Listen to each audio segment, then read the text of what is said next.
আজি অসমৰ মহিলাসকলৰ বাবে এটা সুন্দৰ আৰম্ভণি মুখ্যমন্ত্ৰীৰ মহিলা উদ্যমিতা অভিযান বা চমুকৈ লাখপতি বাইদেউ আঁচনিৰ জৰিয়তে প্ৰথম কিস্তিৰ 10,000 টকা আজিৰ পৰা আমি মুকলি কৰা আৰম্ভ কৰিছোঁ।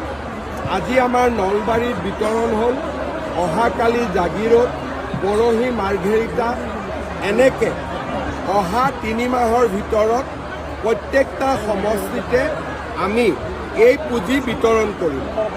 এই পুঁজিৰ সফল ব্যৱহাৰ হ'লে অহা বছৰ আমি এই আঁচনিৰ জৰিয়তে আই মাতৃসকলক 25,000 টকা, তৃতীয় বৰ্ষত বেংকৰ সৈতে সন্মিলিতভাৱে 50,000 টকা দিয়া, এই ধৰণে আমি আঁচনিখন আগবঢ়াই লৈ যাম।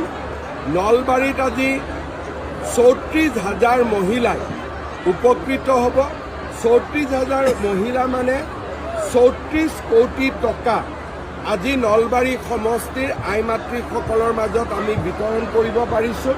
মই নলবাৰীৰ সমূহ আই মাতৃক অভিনন্দন জনাইছোঁ, বাইদেউসকলক অভিনন্দন জনাইছোঁ, জীৱিকা সখীসকলক কৃতজ্ঞতা জনাইছোঁ, পঞ্চায়ত গ্ৰামোন্নয়ন আৰু নগৰ উন্নয়ন বিভাগক সম্পূৰ্ণ সহযোগিতাৰ বাবে ধন্যবাদ জনাইছোঁ। আপুনি যেতিয়া চাওক প্ৰতিশ্ৰুতি দিছিলে তেতিয়া বহুত বিৰোধীয়েও কৈছিলে যে যাতে প্ৰতিশ্ৰুতি ৰক্ষা নকৰে, আজি 40 লাখ মহিলা 4,000 কোটি টকা। প্ৰতিশ্ৰুতি কঠিন আছিলে, ৰূপায়ণৰ বাটতো বহুত বিত্তীয় দৃষ্টিভংগীৰ পৰা বহুত সমস্যা আছিলে, কিন্তু আজি আমি সকলো বাধাৰ প্ৰাচীৰ পাৰ হৈ এই দিনটোত উপনীত হ'লোঁ। 17 ছেপ্টেম্বৰৰ পৰা অৰুণোদয় পাব, অক্টোবৰৰ পৰা নিযুত মইনা পাব, নৱেম্বৰৰ পৰা চাউলৰ লগত দালি, নিমখ, চেনি মহিলাসকলে কম দামত পাব, মেট্ৰিকৰ কেণ্ডিডেটে 300 টকাকৈ পাব, জানুৱাৰীত গেছৰ চিলিণ্ডাৰতো অৰুণোদয় পৰিয়ালে 250 টকাকৈ ৰাজসাহায্য পাব। গতিকে মই ভাবোঁ অনাগত 6 মাহত বহুত দৰিদ্ৰ মানুহ, মধ্যবিত্ত সমাজ চৰকাৰৰ পৰা উপকৃত। মহিলাসকলে কি এটা এতিয়া ভাল কামত টকাটো খৰচ কৰক, মোবাইল কিনি টকাটো খৰচ কৰিব নালাগে। ছাৰ, অন্য এটা প্ৰসংগ সুধিব বিচাৰিছোঁ। GMC শিশুৰ মৃত্যুৰ প্ৰতিক্ৰিয়া এতিয়া অব্যাহত আছে, মাত্ৰ এগৰাকী নাৰ্ছ গ্ৰেপ্তাৰ হৈছে, আন কোনো আচলতে চিকিৎসক দুগৰাকী গ্ৰেপ্তাৰ হ'ব নেকি? গ্ৰেপ্তাৰ হোৱাটো কামনা কৰি থাকিব নালাগে। এনেকুৱা কথা কৈ থাকিলে বাকী জেগাত চিকিৎসকসকল প্ৰভোগ হ'ব, কালি পৰহি আন্দোলনত যাব। গতিকে তদন্ত কমিটিৰ প্ৰতিবেদন অহাকালিৰ ভিতৰত মই দিব দিছোঁ, তাৰপিছত আমি সিদ্ধান্ত। নাৰ্ছসকলে কালি প্ৰতিবাদ কৰিছিল। নাই, নাৰ্ছসকলে প্ৰতিবাদ কৰিতো লাভ নাই, কাৰণ মই নিজ চকুৰে দেখি আহিছোঁ যে তাত নেগলিজেঞ্চ আছেই। এটা মানুহ, এটা সন্তানৰ মৃত্যু, নাৰ্ছসকলো মা হয়, গতিকে পুত্ৰৰ মৃত্যুৰ বেদনা মাতকৈ কোনে ভালকৈ বুজিব? মই যিমান বুজিম তাতকৈতো নাৰ্ছ বাইদেউসকলে বেছিকৈ বুজিব, কাৰণ প্ৰত্যেকগৰাকী নাৰ্ছ বাইদেৱে মা হয়। গতিকে যিগৰাকীৰ নেগলেক্ট আছিলে তেওঁৰ কাৰণে বাকীসকল কিয় আন্দোলন কৰিব লাগে? কাৰণ মাতৃৰ মমতা আটাইতকৈ ডাঙৰ। সতীৰ্থৰ বেদনা পিছত আহিব, মাতৃৰ মমতা আগত আহিব। মই মেডিকেল কলেজত 12 বছৰ মন্ত্ৰী আছোঁ, মোতকৈ ভালকৈ কোনেও নাজানে। ইয়াত বেছি আছে, নাৰ্ছ বেছি আছে, ডক্টৰ বেছি আছে, 4th গ্ৰেড বেছি আছে, 3rd গ্ৰেড বেছি আছে, GMCত প্ৰয়োজনতকৈ ষ্টাফ বেছি আছে। নলবাৰীত কম আছে মই মানি ল'ম, GMCHত কোনো প্ৰকাৰে কাৰো সংখ্যা কম নাই। এনেকুৱা মই কওঁ, ইমান ডাঙৰ হস্পিটেল কেতিয়াবা কেতিয়াবা এনেকুৱা ঘটনা আপুনি একেবাৰে নহয় বুলি ক'ব নোৱাৰে। মানুহ মাত্ৰেই ভুল হয়, আৰু ভুলটোক বহুত যদি আমি হেঁচা মাৰি থাকোঁ তেতিয়াহ'লে ভাল কাম কৰা মানুহখিনিও কেতিয়াবা কেতিয়াবা ডিমৰেলাইজ হৈ যায়। সেইকাৰণে বস্তুটো ৰাজহুৱা বিতৰ্ক বা এটা TRP পইণ্ট কৰিব নালাগে। যিমানখিনি ক'ব লাগে মুখ্যমন্ত্ৰী হিচাপে আমি কৈছোঁ, একশ্যন লৈছোঁ, পিতৃৰ লগত মই কথা পাতিছোঁ, আৰু যি দোষী তাৰ ওপৰত আমি শাস্তি ল'ম। ইয়াক এটা বেলেগ পৰ্যায়লৈকে লৈ যাব নালাগে। এইখন GMCখন মন্ত্ৰীসভা নেকি? প্ৰিন্সিপালৰ ট্ৰেন্সফাৰ নহয়, মই ইমানটো কৈ দিলোঁ। সেইটোলৈ জল্পনা গতিকে চিকিৎসক বা চিকিৎসা কৰ্মীসকলক কিবা আহ্বান জনাব নেকি? আপোনালোকে এটা দুৰ্ঘটনাকে ইমান ডাঙৰ কিয় কৰি দিছে? তেতিয়া মানুহ হস্পিটেলতে নাহিব। স্যাৰ বিটিআৰৰ নিৰ্বাচনৰ ডেট কি আমি সময় দিম, আমাৰ হাতত কোনো প্ৰেছাৰ নাই। যেতিয়া দিম আপোনালোককে কপিটো ফাৰ্ষ্ট দিম। আজি মহিলাসকলে আপোনালোকৰ টিভি এইবিলাক নিউজৰ কাৰণে নাচায়।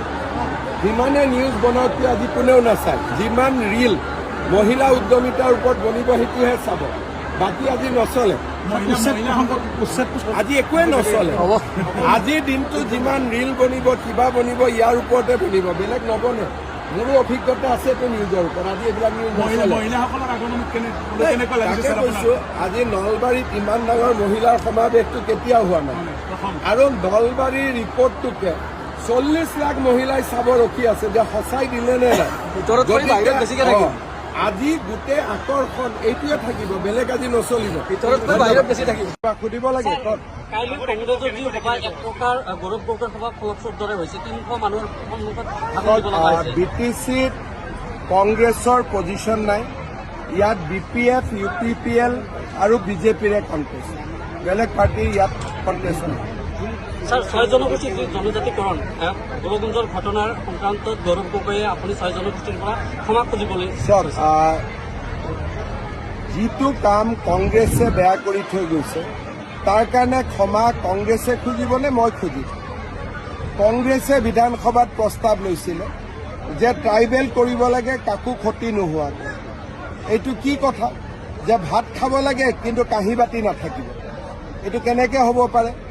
গতিকে গৌৰৱ গগৈৰ দেউতাকে কৰি যোৱা ভুল সিদ্ধান্ত এটাৰ বাবে মই গালি খাব লাগিব নেকি? এই কথাটোতো চবেই জানে। গতিকে সেইকাৰণে আমাক কোনেও বেয়া নাপায়, সকলোৱে জানে যে আমি চিনচিয়াৰলি এইবিলাক কাম কৰিব চেষ্টা কৰি আছো। অসমত যিমান গণ্ডগোল লগাই থৈ গৈছে কংগ্ৰেছে লগাই থৈ গৈছে। গৌৰৱ গগৈ পাকিস্তানৰ ভ্ৰমণক লৈ যিটো SIT ৰিপৰ্ট, সেইটো ৰাজহুৱা কৰাৰ কাৰণে অভিযোগ দাবী জনাইছে। ৰাজহুৱা কৰিম এইটো, মই দাবী কিয় জনাব লাগে যেতিয়া মই নিজেই টুইটত দিছো যে এইটো ৰাজহুৱা কৰিম। যেতিয়া মই ক'লোহেঁতেন যে ৰাজহুৱা নকৰো তেতিয়াহে দাবী কৰিব লাগে। মই দেখোন প্ৰথম দিনাই টুইটত দিছো যে আমি ৰাজহুৱা কৰিম। যোৱা 5 বছৰত আপুনি শান্তি উভতাই আনিলে BTADত, অহা 5 বছৰ কি আপোনাৰ? চাওক, BTADত আমাৰ আটাইতকৈ ডাঙৰ যিটো সমস্যা যে চৰকাৰৰ পৰা আমি ইয়াতে বছৰি 1000 কোটি টকা দিওঁ, ৰাস্তা বনাব ছেপাৰেটলি টকা দিওঁ, দিল্লীৰ পৰা টকা আহে, কিন্তু সকলোৱে জানে যে মানুহে, আজিও মই সুধিছো অৰুণোদয় কোনে পাইছে, মানুহেতো মিছা কথা নকয়, সকলোৱে হাত উঠাইছে, আমি পোৱা নাই। এতিয়া যদি মই নলবাৰীত এখন মিটিং কৰোঁ, কোনে পোৱা নাই? 20% মানুহে হাত উঠাব নাই পোৱা, 80% মানুহে হাত উঠাব পাইছো। BTCত কি হয়? 80%-এ কয় নাই পোৱা, 20%-এ কয় পাইছো। চৰকাৰী আঁচনি যাতে BTC ৰাইজে পায়, BTCত উন্নয়ন হয়, শিক্ষা ভাল হয়, স্বাস্থ্য ভাল হয়, এইবিলাক কাম আমি 5 বছৰ ভিতৰত কৰিম। অসমতো আমি বহুত কাম আগুৱাই দিলোঁ। এতিয়া আমি BTCখনত হাত দিব লাগে, BTCখনকো আগুৱাই লৈ যাব লাগে। স্যাৰ, অৰুণোদয় যিখিনি মানুহ হিতাধিকাৰী আছে এই সিমানখিনি অহা নাই দিয়াৰ ক্ষেত্ৰত পক্ষপাতিত্ব। এতিয়া চবেইতো VCDCৰ কথা কৈ থাকে, পক্ষপাতিত্ব হৈছিল। মানে সকলোৱে অসমত নিয়ম কি যে প্ৰত্যেকটো পুলিং ষ্টেচনৰ পৰা পাব, এক জেগাৰ পৰা নাপাব। আমাৰ অসমত নিয়ম কি? ধৰক মোৰ জালুকবাৰী সমষ্টি, ক'ৰবাত হিন্দু আছে, মুছলিম আছে, খ্ৰীষ্টিয়ান আছে, প্ৰত্যেকটো চেণ্টাৰতে জনসংখ্যা অনুপাতে অৰুণোদয় যাব, সকলোৱে পাব। কিন্তু আপুনি যদি 50খন গাঁৱৰ 10খন গাঁৱত দি থৈ দিয়ে, 40খন গাঁৱৰ ৰাইজেতো নাপাব। আমি গৌৰৱ গগৈ শ্ৰীৰামৰ কাজলগাঁৱত কৈছে আপুনি তেখেতক হিৰো বনাব যায়, হিৰো বনাই হিৰো বনাৰ কাৰণে তেওঁৰ মিটিঙত 300 মানুহ, মোৰ মিটিঙত 10,000 মানুহ। কেম্পেইনিঙৰ আৰু গতিকে হিৰোৰ মিনিংটো কি? গতিকে তেওঁ হিৰো মানে কাক বুজে, বুজি পায় নে নাপায়? তেওঁ হিৰো হয়, তেওঁ হিৰো হোৱা মানুহ আছে, কিন্তু য'ত তেওঁ হিৰো, মোক তাত হিৰো হ'ব নালাগে।